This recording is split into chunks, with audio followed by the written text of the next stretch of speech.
I don't have much not to like right now. I mean, they've been good. They're working hard. They're paying attention. They're trying to do what we ask them to do. We've kind of thrown a lot at them early just to see how they would react to different things, and they've been real good.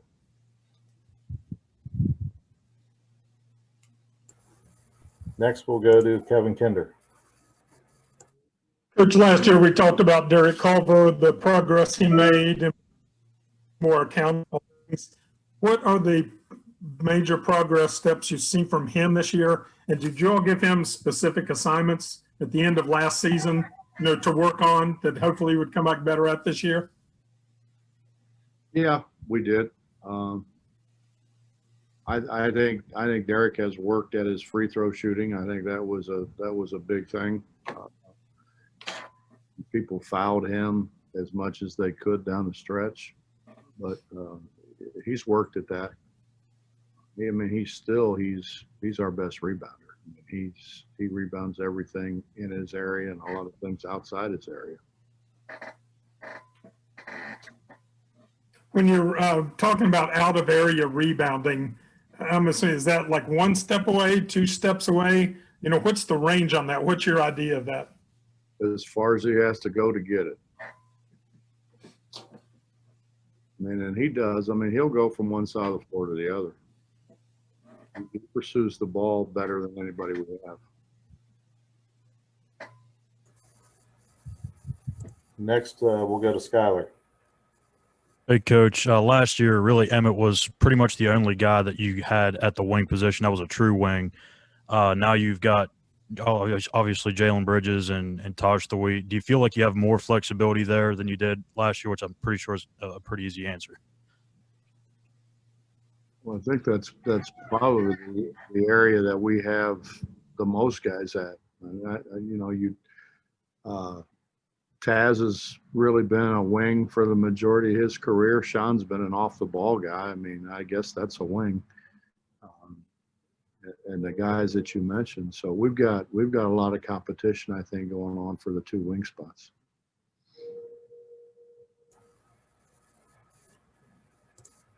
Go to Justin Jackson. Hey, Coach, how you doing? Good, Justin. How you doing? I'm doing great. Hey, kind of a 2-part question here. Last week, the Division I Council made the decision to give an extra year of eligibility to winter athletes. I'm sure there's some pluses and minuses to that. And then kind of wondering what your thoughts are on that. And then another question being, players, have you had conversations with players in terms of their options on, opting out for a season, that kind of thing? Has any player approached you wondering what options are when it comes to that kind of stuff? No, Justin. I think our guys are of the mindset that we've got a chance to do some special things, and they want to be part of it. I haven't had anybody talk about next year or anything other than this year and what we had to do to be successful this year. And then with the added year of eligibility, pluses and minuses to it, I'm sure it's good for some players. Maybe not so good, in other areas, maybe in recruiting and stuff. Well, I mean, I don't know who wouldn't take Taz and Gabe back if they wanted to come back. Those are the 2 guys that if everything was normal, which nothing's normal, but if everything was normal, those are the guys that would finish their eligibility this year. And Right. With what's happening, they're going to have the opportunity to come back. And I haven't really talked to them about it. I don't know why they wouldn't do that unless, a really big opportunity comes their way to go make a bunch of money and play in Europe or something. But I don't at this point in time see that happening. For a kid like Sinny, would there be some options there to where the point where, you could play him this year a little bit, let him gain some experience, And then he would obviously still be a freshman next year. Well, we could, Justin, but I think if you look at the guys that we have inside now, I mean, Derrick and Oscar obviously are going to eat up minutes. Gabe played a bunch of minutes a year ago. Isaiah, I think, brings us something that we don't have, in that a guy who is a lot more skilled at that position and at 6'10". I mean, that's two positions, and that's four guys right there. Right. I don't know, unless, you know, something happened where somebody got hurt or sick or something. I don't know why we would need another post guy. And I like what Cindy's doing now. I mean, he's working like crazy in practice. He's gotten better just in the short span here. And I mean, he's the guy who I think down the road is going to be a really good player for us. Thank you, Coach. We'll go next to Mason. Hey, Coach. First and foremost, I'd like to formally request that we do these press conferences with the outdoor backdrops from now on. But as far as practice goes this week, obviously there's a big difference between working out individually and finally getting together and working out as a team.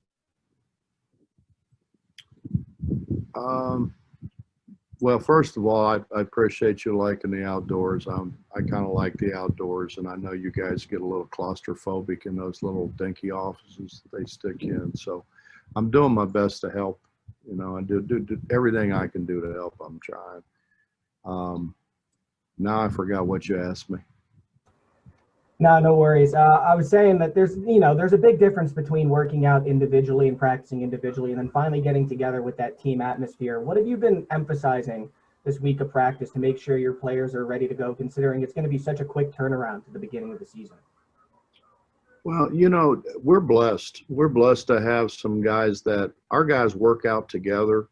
Not that they don't come in on their own occasionally and get a lot of shots up, but they do work out a lot. I mean, generally when you hear a ball bouncing down there, it's more than one guy, and they play all the time. I mean, you know, I think what we learned is we're so much better off having them here in the summer, particularly during a pandemic, than we are just saying, hey, everybody go home. You know, I think we learned that they're a lot safer here. They have a tendency to be around their own, so to speak. So they're not alone very often. They play and they're playing against each other. You know, I think they get tired of playing against each other. You know, you get tired of the same guy fouling you all the time. You know, I got tired of Tommy Roberts fouling me all the time. I know that when I played here. I think that was Tommy's one thing that he felt like he did well. He fouled well and a lot. But I don't notice that with these guys. You know, I really don't. They enjoy being around each other. It's a special group, I think, from the standpoint that they do appreciate each other. They're friends. You know, we have some guys that, you know, kind of hang out a little bit more together, but a lot of that has to do with proximity to where they stay. We got a great group that gets along extremely well. Awesome. Thanks, Coach. We'll go to Michael from WMOV. Coach, last time we talked, you sort of jokingly said that Oscar and Derrick would like making shots if they tried it. So far, how have they looked offensively in practice, kind of particularly when they're on the floor together? We haven't got them to try it yet. They haven't made many. You know, I think the first thing that we got to get those guys to do is finish around the rim. You know, when you look at where our problem started a year ago, it started with the fact that, one, those guys in particular, because they're going to get fouled more than everybody else, didn't make free throws. And secondly, take the Oklahoma game at Oklahoma, for instance, we missed 22 shots inside of 4 feet. 22.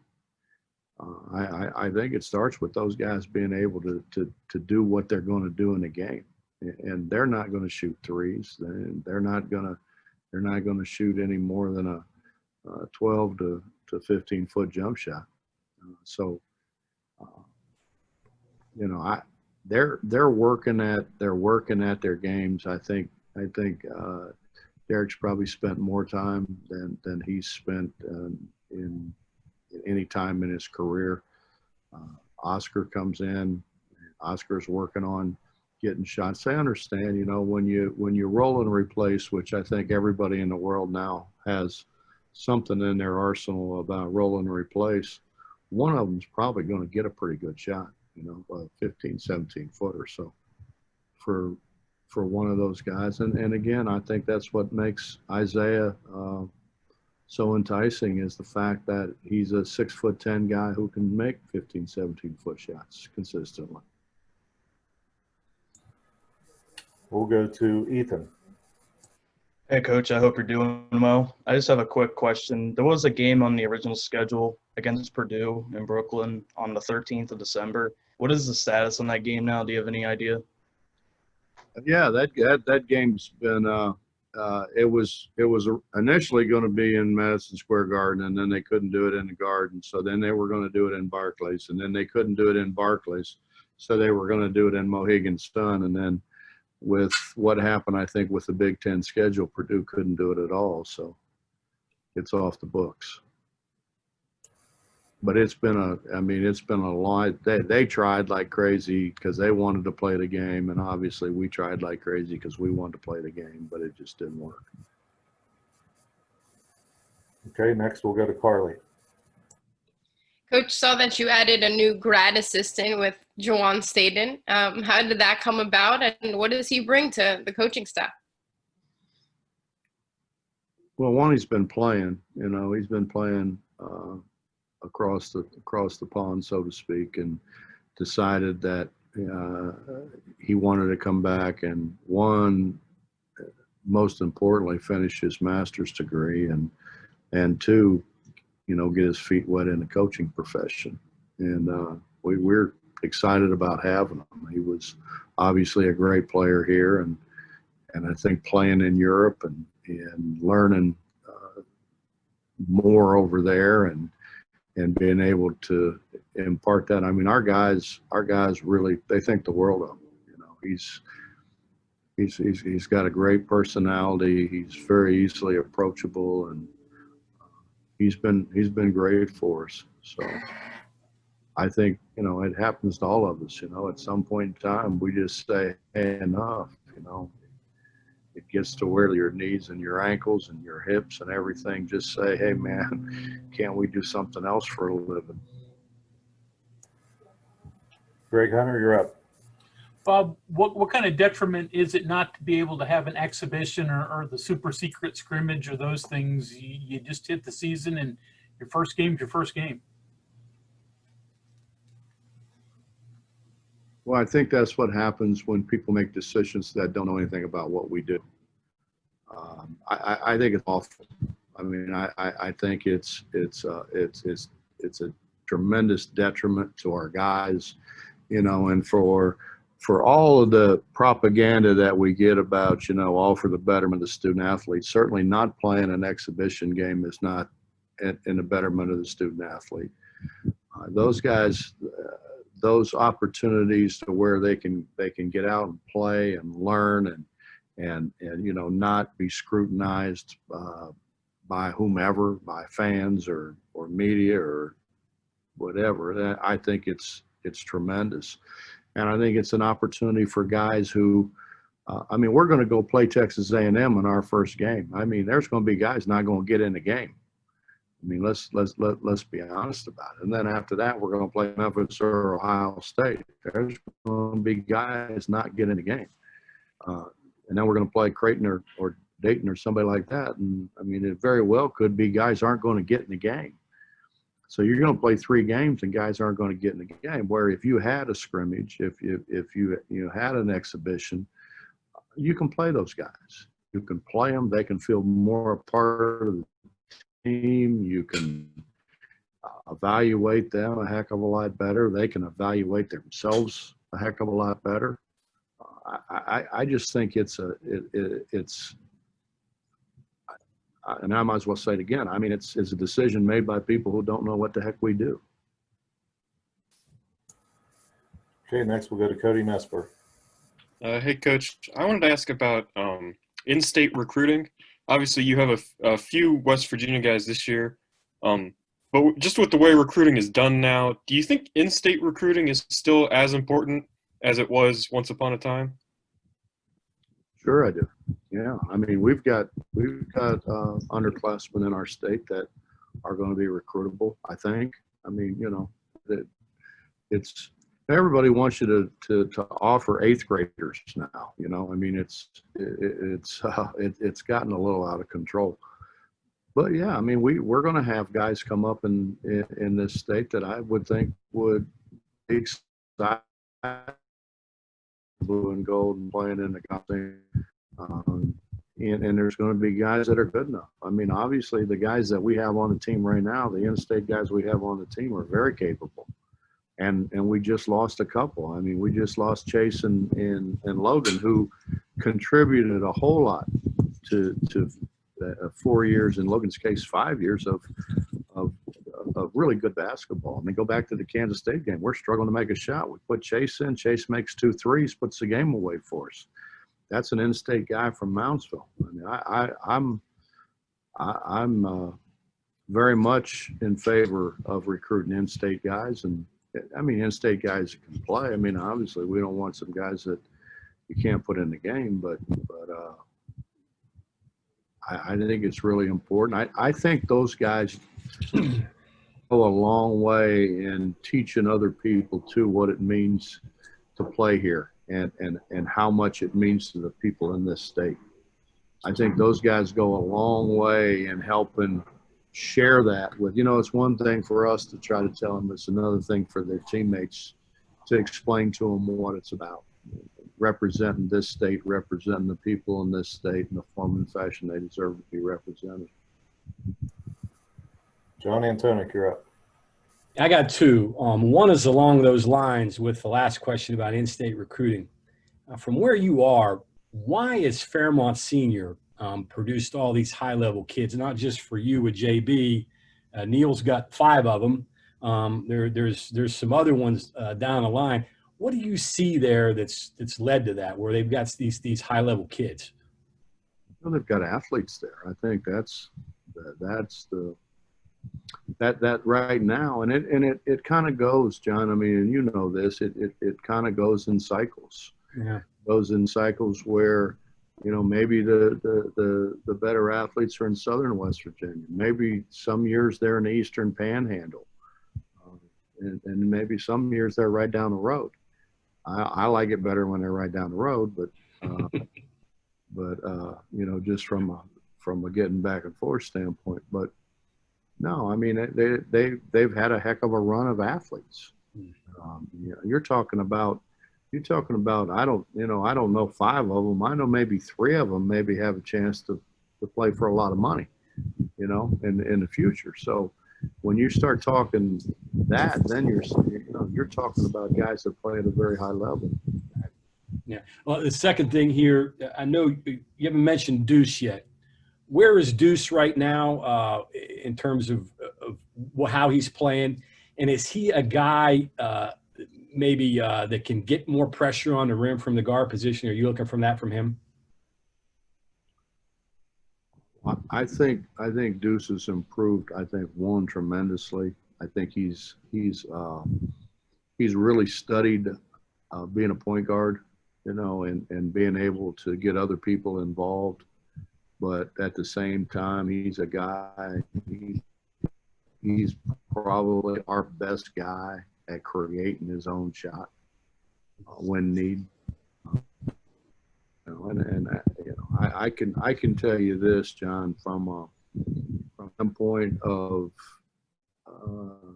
calls and interest from people at the next level, he's the first name out of their mouth.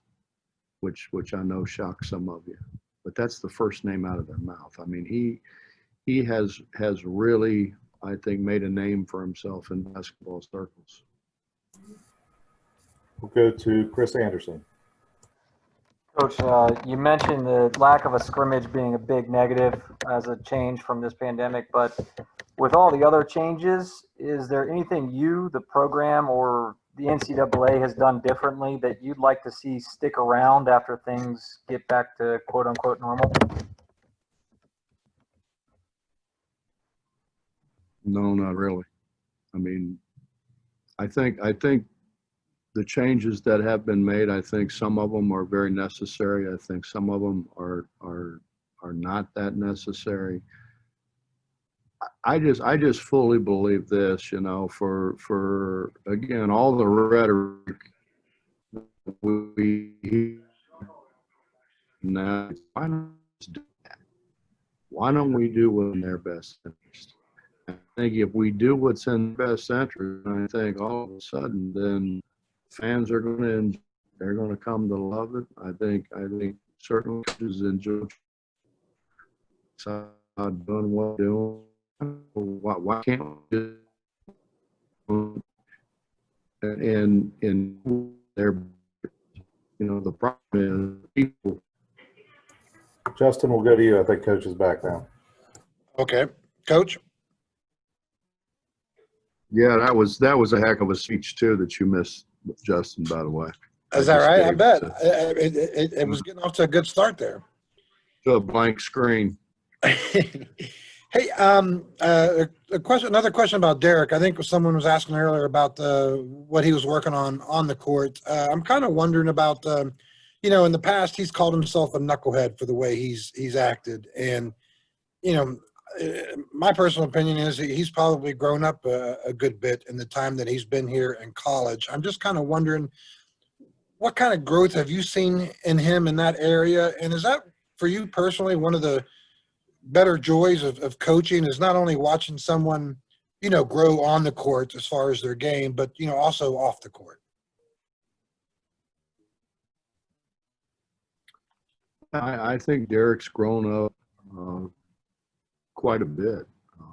I think his family would attest to that. I think certainly we would attest to that. He's grown up a great deal. You know, Derrick's not an unintelligent person. I mean, when you look, Derrick has been on the Big 12 honor roll 2 consecutive years as a freshman and a sophomore, and will, I'm sure, be on the academic honor roll again this year.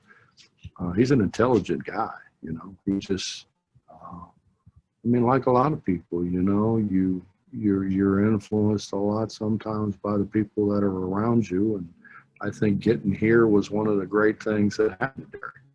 He's around people who have aspirations to be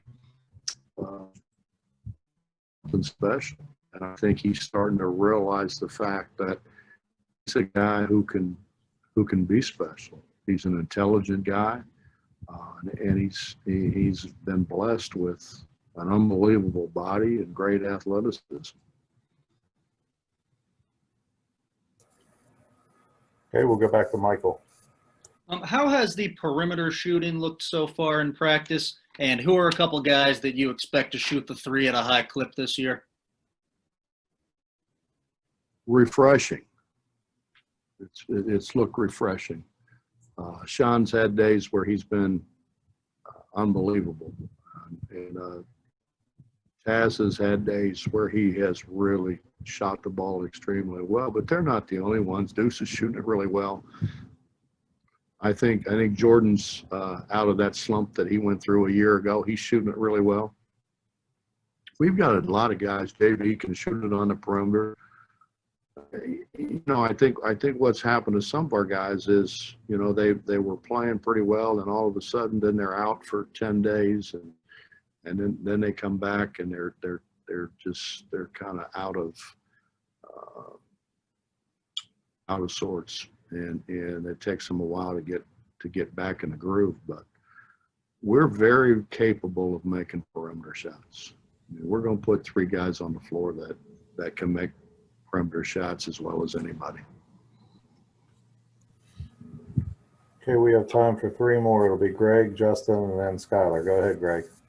So, Bob, you mentioned that Purdue is out. Where are you in terms of your schedule, and have you heard anything from the Big 12 in terms of the conference schedule yet? Yeah, we've heard that we're not going to get it for a while. I don't know. I hear different things. I mean, you hear that, hey, we're going to get it next week, and then you hear that we're going to get it at the end of the month. And I think in their defense, I think with all of these leagues, and it kind of, all coming down at the same time, and everybody having issues, it's just been rough. I know this, we're going to be the first game on television. Our Texas A&M game will be the first game on television, and then our second game will be, I think, a game that everybody will watch before they cut into their Christmas turkey. So, I think for West Virginia, I think it's the beginning of it is going to be really good. I have no idea what happens after that. None of us do. Okay, back to Justin. Hey, Coach, just kind of wondering, I know the Big 12 is probably working on guidelines in terms of how many fans and things like that will be allowed at the games. I'm just kind of wondering, have you heard anything in that area, and what would be your recommendation as to, how many could be allowed in, should any fans be allowed in? Just kind of wonder what your thoughts are on that. Well, Justin, if I were you, I would call Steve Urias. He seems to be the resident expert in our department on that kind of thing. I mean that seriously. I mean, he has studied it and he's been over at the Coliseum, I think, religiously working at what we need to do in the Coliseum to make it compatible with what everyone else is going to do. But I don't have any clue. Our final Yes, question. Saying we're not going to be able to. The great thing about the Coliseum is we can put 25% of capacity in there and still have a home court advantage. Okay, our final question will come from Skylar. Hey, Coach, I know you guys have had you talked about it the last time about some of the junior college guys that come in scoring at a high volume and then kind of have to figure things out in that first year. Where do you see Kedrian Johnson kind of fitting in that backcourt, even though it's a pretty loaded one?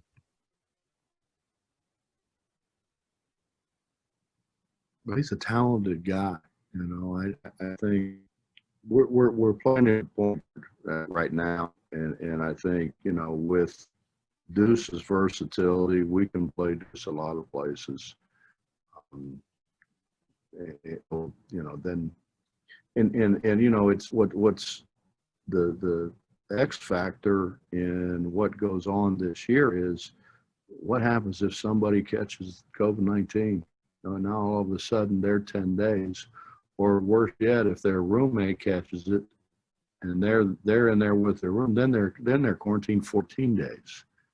So you're talking 2 weeks. So it's important, I think, that we are